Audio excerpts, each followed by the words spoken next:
In today's episode of Hear Me Out, I sit down with Dr. Hannah, a music and theater audiologist. We talk about hearing loss prevention, hearing loss protection, and some different tips to protect your ears in loud environments. Let's get to it. Hi, Hannah. Thank you so much for joining me on an episode of Hear Me Out. How are you doing? Good, good. Thanks for having me. How are you doing today? I'm fantastic. Thank you so much. So I'd like to start with your connection to the hearing loss world. Yeah, absolutely. So I don't have hearing loss myself, but I knew that when I wanted to go on to school, I wanted to do something where I can help people, but also bring in my passion of theater and music. And lots of trials and certain things that I liked and didn't like. I realized that audiology was the perfect mix between the two of science and acoustics and hearing. And I decided to more so specialize in the music industry and performing artists to kind of bring in my passions of theater and music. That's so amazing. I love when people follow their path of like wanting to help people and it blossoms into this really cool career that I've never really even heard of, like the music side of audiology, which I'm really excited to learn more about. Um, and speaking about that, you recently launched Melody Audiology. So let's Yes. talk a little bit more about that. Yeah, yeah. So, like you said, music, I guess music audiology is its own type of area in audiology that's really underserved. Musicians, you think that hearing and music go hand in hand, which they do, but not a lot of musicians and performing artists receive the care that they need. And so, yes, I recently launched Melody Audiology, which is my own business. It's focusing more on musicians and performing artists, but not just that, but looking at audiology from more a preventative measure rather than a treatment, because there are so many different jobs and occupations that need hearing care prior to hearing loss, especially those that might work in a loud setting, um, farmers, construction workers, technicians, those types of jobs, but also musicians that rely on their hearing to make music as well. So that's with Melody Audiology, I'm focusing more on that. And I also help musicians over a telehealth company called Tuned Care. And it has been incredible to be able to serve people from around the country and give them more accessibility to hearing care nowadays. So that is a wonderful opportunity for me and for other musicians to get the care that they need. That's fantastic. And I think that, like you said, it's a missed area in the market, the preventative care. A little bit more is coming out. I see with different like cool earplug Yeah. brands promoting like hearing protection. So I think that's fantastic. My husband's a welder, and so we were Yep. very keen on getting him like proper earplugs that are safe Yes. for work. And there's a whole education process there too about preventative Yes. hearing. Yeah, yeah, you bring up a good point too. Like the amount of hearing protection that's out there and what's appropriate. And I think as well, just the public health issue of noise and what's healthy or not healthy for our brains and what we can learn from being able to protect our hearing. Like you hear about other campaigns like click it or ticket or wear a helmet, but there's Yeah. not, as far as I know, there's really not a lot of people promoting preventing hearing loss more as compared to these other campaigns that we see in schools. And so I think in general, I am making it a goal of mine to be able to promote more safety measures as far as hearing safety, because I think it's there. It's just not as prevalent as other campaigns and logos and slogans. And so I think that is certainly important for people to learn that while they're young and be able Totally. to bring that information with them for the rest of their life. Absolutely. And I think too, like with noise-induced hearing loss, it's not always sudden either. Like you might Mm, have spent your teen years rocking out to music, but it doesn't affect you until later in life. So they yes. almost should start handing out earplugs at concerts because you'll still hear the music. It'll Hmm. help protect your ears. Like you said, like those campaigns for other things, hearing loss across the board has a very low promotional what am I trying to say? Very low in promoting it across the board when you see all Right. these other things. Yes. Yeah. Yeah. And can you tell us a little bit more about the noise-induced hearing loss? I know you touched on it a little bit, but what can we do to reduce getting that? Yeah, so there are a couple of things. Of course, safe listening habits is one, and so there are a couple of informational things like resources that I would recommend.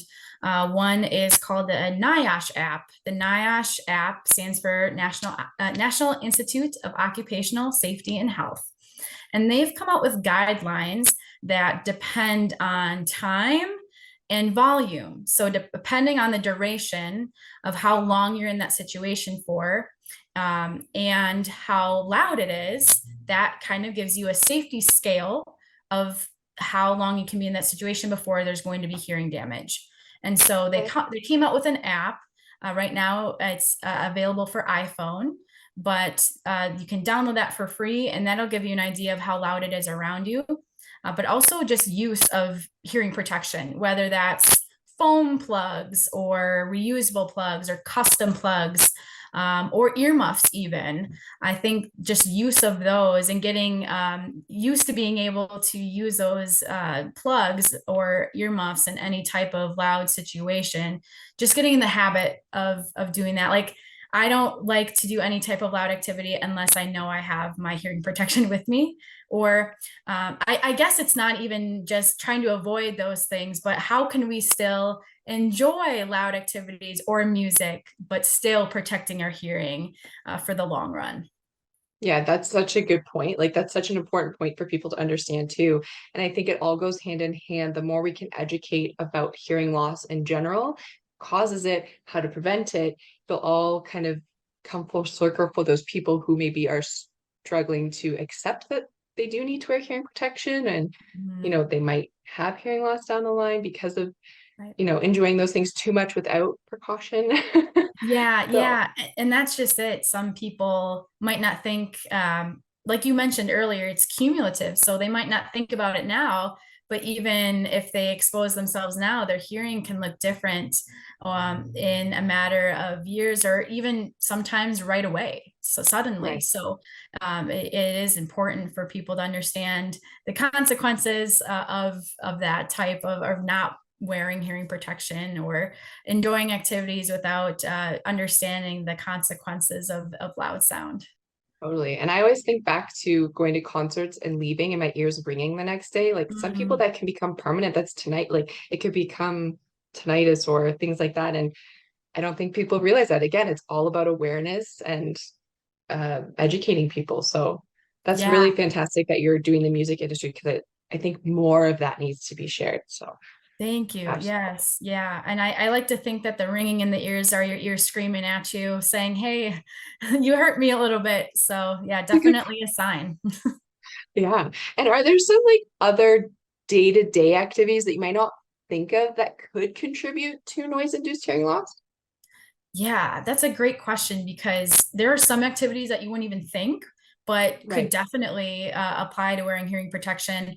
Um, just like not that long ago, I was blending something using like a frother, and I was so just intrigued at how loud it was. And I actually needed to wear my hearing protection while I was using this frother. Or sometimes food processors even get really loud, and you think that there'd be some sort of regulations on those being able to be sold to people, but apparently there isn't in some cases. So blending, sometimes vacuums can get kind of loud, not always. They make them quieter now, but even lawn mowing or Mhm. any type of power tools, any type of yard work that has loud machinery, I definitely recommend wearing hearing Oh. protection. I know like my blender is loud sometimes, so I was always curious about that, but now I'm like, oh my goodness, I'm gonna have to take my hearing aids out and put hearing protection on. Wow. And what about like the windows down, driving with your windows down? Is that something, or is that a myth that it can That's a cause noise in your screen? Yeah, that's a great question because the windows down just it creates a lot of sound. But then the other problem is people will turn up the radio to kind of make up for it. And True. if you're listening to music or something. And so, yeah, there is risk there, just because of the road sounds and other things. So it does increase the sound that's going to your ears. And I would just recommend being cautious, especially in those situations too, because you're just the road noise is masking the signal that you want to hear, like the radio or music. And so some people will turn it up, and it might not seem like it's very loud because the road noise is covering it up, but definitely we'd want to be very cautious, especially with those types of things. And is there any research behind like how many times you have to be around that volume to cause damage, or is it kind of varied to each person? Yeah, so going back to the NIOSH scale, they have come out with a sound level scale, and it'll tell you based on how loud it is, how long can you be in that situation for. And so let's say someone is shooting a gun, and they're not wearing hearing protection, that can get upwards of like 110 decibels or more. And so that would be an instantaneous hearing loss right there. Oh, And okay. so it might only take one time for hearing loss to occur. Whereas if there's still loud sound, but it is a little bit less than 100, it can, like over time, cause hearing loss more permanently. But it really just depends on the type of noise, Okay. as well as how loud it is and how long they're Right. going to be in that situation for. So I refer back to that NIOSH scale. It goes by 3 decibels. So when you add 3 decibels, you cut your safety time in half. And so, yeah, 3 decibels doesn't sound like a lot, but it actually is doubling the intensity of sound. And so we're cutting that safety time in half. And it adds up pretty quickly because even at like 100 or so, you're only safe for 15 minutes at a time. And so I refer to that as a resource for people to take a look at that, and the app as well. That's built in there so they can take a look at the app if they have it. That's And be, fantastic. That yeah, app sounds like a phenomenal resource that people need to be aware of. So that's amazing. I'll make sure to include that yeah. below. So you mentioned you work alongside the theater industry. Is there a Mhm. lot of hearing education for like the actors or the people in the plays when it comes to hearing protection?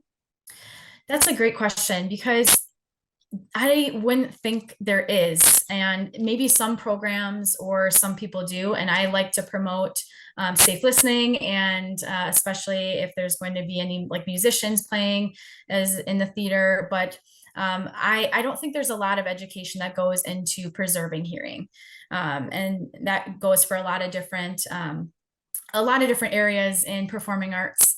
But mainly, we're looking at more preventative measures. But also, as part of my goal, is to be able to make sure that theater is accessible and no matter how you communicate. So it doesn't just have to be hearing and spoken word. It could be American Sign Language if people communicate that way, but also just making sure that if there is a certain way that people are communicating, that it's represented so everyone feels included, and that theater can be accessible. And so I think there is a lot of education that goes there, but also on the contrary, looking at how can we make theater and music accessible to people that might communicate in various ways. That's amazing. That's such an like incredible goal that you're working towards because yeah, theater you don't like with hearing loss now, I don't know if I'd enjoy it as much just because of some of the interference is with hearing loss. But yeah, I mean, Mhm. there's always ways to find ways to enjoy it and to make it accessible for other forms of communication. That's amazing. I'm really curious about, you see the musicians on stage, they always pull out their Uh, earpiece. Is that something you would fit for? Like working with a musician, and what is the purpose of those? I feel like I have no idea. Yeah, so when you see those, they're called in-ear monitors, and a lot of celebrities or pop stars will wear them. You can see them wearing them in concerts. They're called in-ear monitors, and that really helps them be able to hear what they need to hear as far as different sound signals. Perhaps it's more of their band, or perhaps it's their own voice. There's someone mixing that signal to their ears. However, when they pop one out, it's actually really dangerous. And so we always recommend for musicians to keep both of them in because there's something called binaural summation. And binaural summation is the brain's way of increasing the signal by about 6 to 9 decibels. And so when someone pops out one of their in-ear monitors, we lose that perception of boost of sound. And so what happens is one ear is more exposed because the in-ear monitors popped out. So that's exposed to the dangerous sound. But then on the other side, the one that's still in, they want to make up for that loss of sound by increasing the level on that side. And so it can be really the in-ear monitors can actually be dangerous. They're not always inherently safety devices unless properly used. So I'm glad you brought that up. So they can be safety devices, but sometimes people pop them out so they can hear their audience better. But that's not a good way about performing with them because that's actually really dangerous. Wow, I never would have thought of that. That's thank you for sharing that. And you learn something every day. That I was always curious why they would always pop them out. I'm like, what's going on there? How is that helping you? So it's very Yeah. fascinating. Back to ear protection. Is Mhm. there a style or a brand that you recommend for day-to-day use that's convenient in your purse or bag or whatever? Because I know a lot of people use like those foam squishy ones. Are those like a good option, or what is a good option to invest in? Because those orange ones don't always work Yeah. that long. Yeah. There are a few options, and it really just depends on what type of activity you're doing. And so the foam ones, I love those, especially for like fireworks, loud power tool type settings or use. So foam ones are definitely available over the counter and they're pretty cheap too. So they're a really good option for people that need it for those types of activities. There's also some filtered plugs that you can get, and I really like filtered plugs. And filtered plugs are mainly meant for going to live concerts. So if you were to wear like a foam plug at a live concert, it will muffle a lot. And that's the point of those foam plugs, is to protect as much as possible. But some people say, well, that compromises how well I hear at these concerts and the lyrics. And so I highly recommend a filtered plug for any type of concert. And so you can buy those also like on Amazon, probably not readily available at a store, but the filtered ones have a filter on them that provides someone still the clarity and brilliance of music while not um, hurting their hearing in the long run. There are other options out there, like I highly recommend custom plugs too. And so that would require you to go to an audiologist, get the silicone in the ears, and you can pick out colors and swirls and glitter if you'd like. But those come in for a variety of different reasons, like swim plugs, sleeping, and of course protecting the hearing. But I highly recommend those two because the silicone that it comes in, the material, is a really good fit and seal on the ear, especially for people that might have really difficult ears to fit or narrow ears where those other ones you'd buy over the counter don't fit quite right. The Right. custom ones would be a perfect solution for that. My husband wears the ISO tunes. I had the pair, but they just wouldn't fit in my ears. And so Yeah. thankfully they fit for him, but they're Bluetooth earplugs. So he can stream music while still having the shop environment where he's welding, like it's safe. Like they were tested by the company to make sure they were safe earplugs. But then he can also have it so that he can hear someone talking to him with the earplug in, so he's still getting protected from that extra sound, but he can hear the Mm. person in front of him. So it's kind of cool. I just hope he doesn't have his music too loud, defeating the Yeah, purpose. But yep, that's true. As long as that the output or whatever he's listening to, yeah, like we kind of talked about with the wind noise too. Yeah, but that's really neat. yeah, it's pretty cool. And the whole education again is like learning about these different types of earplugs and the purpose behind them and just Yes. their different needs and stuff. And he also has a pair of loop earplugs that he sometimes sleeps in. Okay. So Mm-hmm. it's nice to see more and more stuff coming out for the hearing industry, whether it's hearing loss related or hearing prevention. And I think hopefully more people become aware of it. Yes. But it is a huge, I would say, journey to get more people on board. But Hmm. I'm grateful for what you're doing, especially with the music industry, because like I said before, like I think there's a huge gap that needs to be addressed. So that is fantastic. Thank you. Yes, and you bring up a good point about education. Like I'm glad there are other representation like Loop and other ads that are coming out that are showing just wearing them, which is great. But like you said, the education piece or aspect of wearing hearing protection is really important as well. Absolutely.